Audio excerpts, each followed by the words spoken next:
Hi everyone, my name is John. Welcome back to my channel. I read earlier in quarter two for a Storathon a book with Debs from Rainer Read Stuff. One of the books that I bought recently from the Princeton University Press sale back in February, one that I showed you in the first installment of those books. And I wanted to share it with you, talk a little bit about it. This has been talked about by a couple of other people. The author is Hana Videen, and this is the Wordhord, Daily Life in Old English.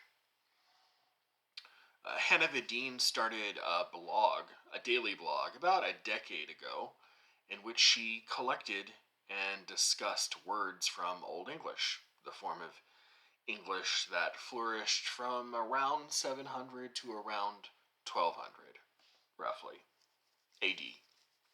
Before long, she had a small collection of words, which 1,000 years ago would have been called a word hoard, sort of like a dictionary, but just a collection of words, sometimes for a certain purpose, that she has sort of collated and annotated here and published as this book, The Wordhord, Daily Life in Old English, which was put out by Princeton University Press in 2021. The Wordhord is arranged by topic, by chapters that present Old English words that are related by subject. So, for example, in chapter 2, which is called Eating and Drinking, you can probably guess what the words are about. That looks at Old English words about food, potables, and entertainment. Chapter 7 is called Curing the Body and Mind, which looks at Old English words about medicine and anatomy. Along the way, she tells you how the words were used and the sort of etymological journeys that they took to sometimes get to Middle English, the next major form of English, and even into contemporary English. For example, the Old English word for sea trip was, oh goodness, I have to think about how these letters are pronounced.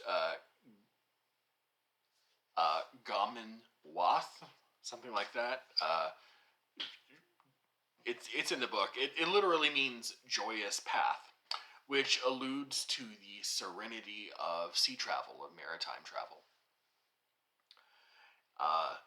Though I'm sure traveling by sea 1,000 years ago was probably terrifying sometimes too. But similarly, the word earfinger, which literally means a little finger in Old English, lets the user know which finger to use when you pick your ear. For convenience, she's provided a mini word hoard at the end of each chapter, and then she does sort of a comprehensive one at the very end of the book, where she just does she? I think so. There are at least ones at the end of each chapter. There are a lot of ways you can present this kind of information, but Hana Videen cues kind of closely to a short, scattershot presentation that I wish would have been a little bit more fleshed out. It's kind of obvious that the birth of the book was in blog form.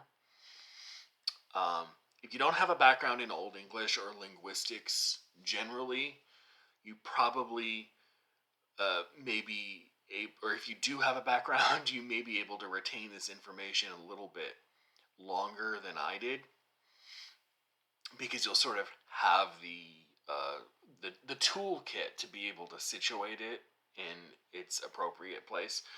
But if, on the other hand, you're like me and you don't know Old English, and you don't know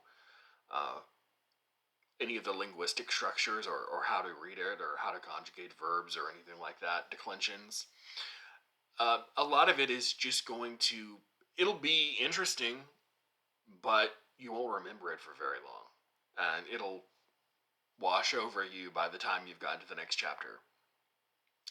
That said, there are a lot of fascinating etymologies throughout the book, and she traces them very well. So she doesn't just tell you what they are in Old English, but she tells you how they were first used. If they were a hapex, they were a word or a phrase that was used once in the history of all documents ever known to us that were written in English. They're called hapex legomena, or hapex is hapeces in the plural. Um, there are ways you can try to fix this sort of way that it washes over you, or you can forget a lot of the content, like reading it one chapter at a time, maybe, or making extensive notes as you go along.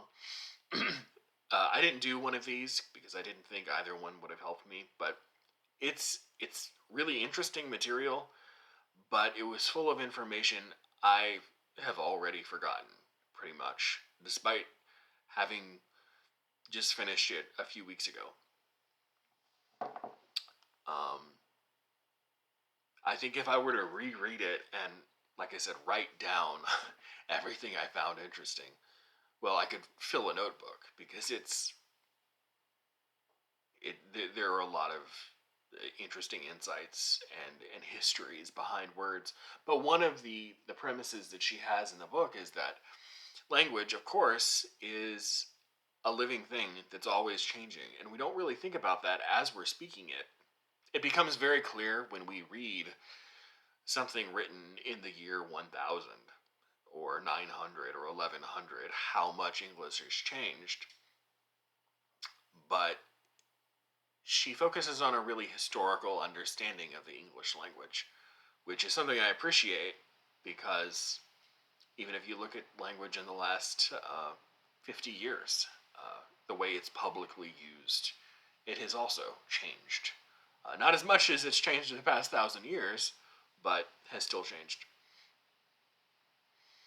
So I don't know how she could possibly make the content stick for someone who only brings sort of like me an amateurish curiosity to the table instead of any formal knowledge of Old English. But I wish maybe her and her editor at Princeton University Press would have found another way, because it could have been a book where I think more of the readership remembers and takes away more than just a long list of words, which, if you don't know, did I just say Middle English? It's Old English. Um, right in the middle of a Chaucer bio right now, so Middle English is on the mind. But it could have been a book, I think, for a broader audience, but as it stands, it would be, I think, a really great book for someone who teaches Old English to pull from, to give short, insightful vignettes about certain words to their students, or someone who has really immersed themselves in the language and say, if you can read um, Beowulf in the original, this is for you, and you still might find it interesting. I did. It's just I wish I remembered more of it or had the ability to sort of situate it in a better way. If you're interested in books like this, except on the topic of animals and nature specifically, Hana Videen came out with another book called The Deerhord, an Old English bestiary, earlier this year, in 2024, also from Princeton University Press, and it appears to largely be written along the same lines by someone who is obviously passionate about the topic and wants to share it with non-experts. I just wish I had the background to remember everything that she would probably share in that book. But if you are a word nerd, an etymology person, a logophile, anything like that, this is certainly something worth checking out. especially if you have an interest in, like I said, Old English. The Wordhord, Daily Life in Old English by Hana Videen from Princeton University Press. Thanks so much, and I'll see you soon. Bye.